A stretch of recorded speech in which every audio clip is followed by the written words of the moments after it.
ಮನೆ ಕಟ್ಟುವಾಗ ಈ ವಸ್ತುಗಳು ಸಿಕ್ಕರೆ ದುರಾದೃಷ್ಟ ಹೆಗಲೇರುತ್ತೆ. ಮನೆ ಕಟ್ಟುವ ಸಮಯದಲ್ಲಿ ಮೊದಲು ಭೂಮಿಯನ್ನು ಅಗೆಯಲಾಗುತ್ತದೆ. ಭೂಮಿಯನ್ನು ಅಗೆಯುವಾಗ ಕೆಲವೊಂದು ವಸ್ತುಗಳು ಸಿಗುವುದು ಶುಭವಾದರೆ ಇನ್ನು ಕೆಲವೊಂದು ವಸ್ತುಗಳು ಸಿಗುವುದು ಅಶುಭವಾಗಿರುತ್ತದೆ.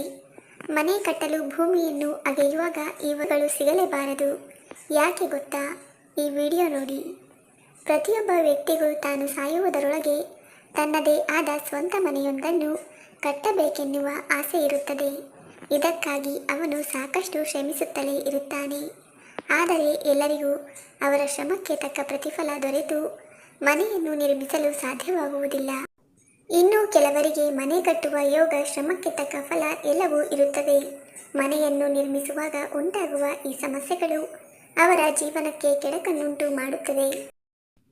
ಕೆಲವೊಮ್ಮೆ ಈ ವಸ್ತುಗಳು ಆ ಮನೆಯ ಯಜಮಾನನ ಅಥವಾ ಕುಟುಂಬದ ಸದಸ್ಯರ ಪ್ರಗತಿಯ ಹಾದಿಯನ್ನು ತೋರಿಸುತ್ತವೆ.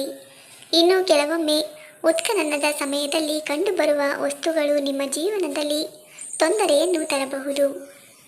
ಒಂದು, ಮನೆ ನಿರ್ಮಿಸುವಾಗ ಇವುಗಳು ಸಿಕ್ಕರೆ ಅಶುಭ.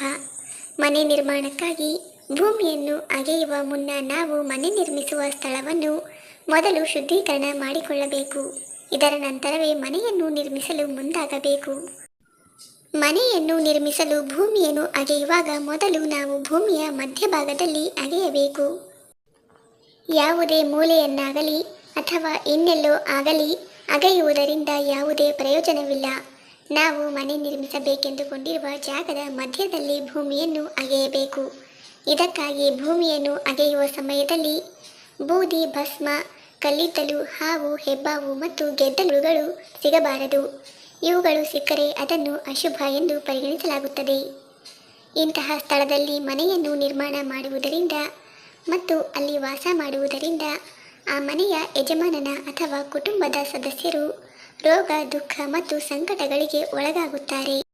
ಇದಲ್ಲದೆ ಮನೆಯ ಮಾಲೀಕರು ಕೂಡ ಅನೇಕ ಸಮಸ್ಯೆಗಳನ್ನು ಎದುರಿಸಬೇಕಾಗಬಹುದು. ನೀವು ನಿಮ್ಮ ಕನಸಿನ ಮನೆಯನ್ನು ನಿರ್ಮಿಸುವಾಗ ಇಂತಹ ಘಟನೆಗಳು ಸಂಭವಿಸಿದರೆ ಆ ಮನೆಯನ್ನು ಕಟ್ಟದೇ ಇರುವುದು ಉತ್ತಮ. ಒಂದು ವೇಳೆ ಆ ಸ್ಥಳದಲ್ಲಿ ಕಟ್ಟುವುದು ಅನಿವಾರ್ಯವಾಗಿದ್ದರೆ ತಜ್ಞ ಪಂಡಿತರ ಸಲಹೆಯನ್ನು ತೆಗೆದುಕೊಂಡು ನಂತರ ಕಟ್ಟಿ. ಸ್ನೇಹಿತರೆ, ವಿಡಿಯೋ ಇಷ್ಟ ಆಗಿದ್ರೆ ದಯವಿಟ್ಟು ವಿಡಿಯೋವನ್ನು ಲೈಕ್ ಮಾಡಿ. ಹಾಗೆ ನಮ್ಮ ಚಾನಲ್ಗೆ ಸಬ್ಸ್ಕ್ರೈಬ್ ಆಗೋದನ್ನು ಮರಿಬೇಡಿ.